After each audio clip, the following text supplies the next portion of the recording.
Marks the first anniversary of the Kill 'Em All Meatworks massacre, when the abattoir's owner and disgraced biologist, along with his son, killed their entire staff. The two were never found, and many suspect that they still live somewhere.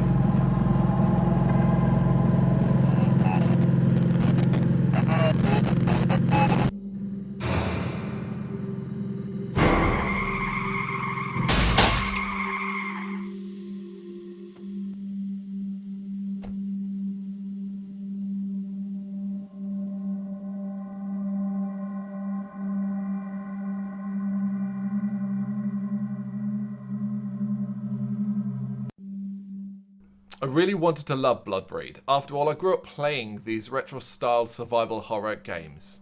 Unfortunately, the game is severely lacking in far too many departments to make it anything worth recommending. Ugly to look at, ugly to play, and far more frustrating than it should be. Bloodbreed is just simply not a good game. You play as an unknown woman who is driving down a dark road when she hits a deer. Her car and the animal is mangled, an early clue about the adult nature of this game, and this is where control is given over to the player. A huge building looms in the darkness, an obvious place to start, but once inside there is no help to be found. Instead, mangled bodies litter the halls and rooms, twisted traps designed to maim are in abundance, and a maniac awaits in the darkness. Your goal is to survive, but also to find out the dark mystery behind this place.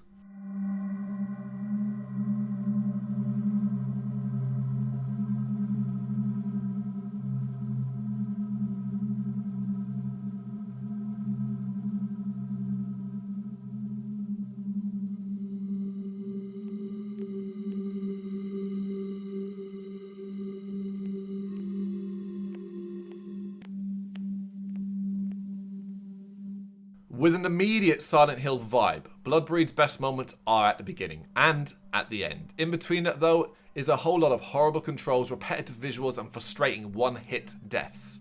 There is next to no dialogue and very few cutscenes. It's simply about surviving a series of rooms and hallways, either by getting around traps or by escaping the clutches of the maniac killer, a lot of which is trial and error.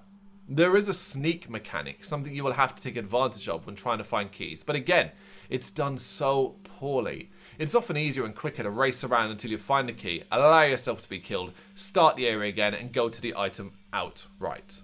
With each area being quite small, it's rarely an issue having to restart it over and over again. Mostly it's just really frustrating, the biggest offender being the corridor chase sequences. You'll die a lot here, and you'll curse a lot here. The combination of a horrible camera, horrible controls, and a stamina meter making for the ultimate experience in frustration.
Bloodbreed sells itself as being a brutal throwback, but gets it completely wrong by being unnecessarily punishing.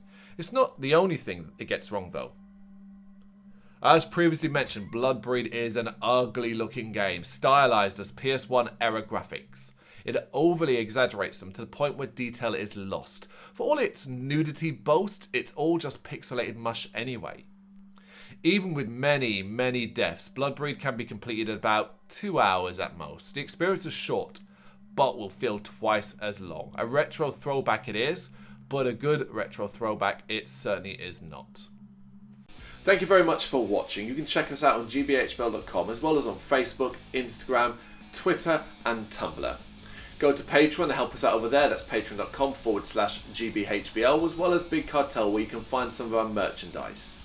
We have a podcast running on SoundCloud and Apple Podcasts, and of course, if you like this video, do us a favour, hit the subscribe button and help the channel grow. Games, horror, and heavy metal. What else is life for?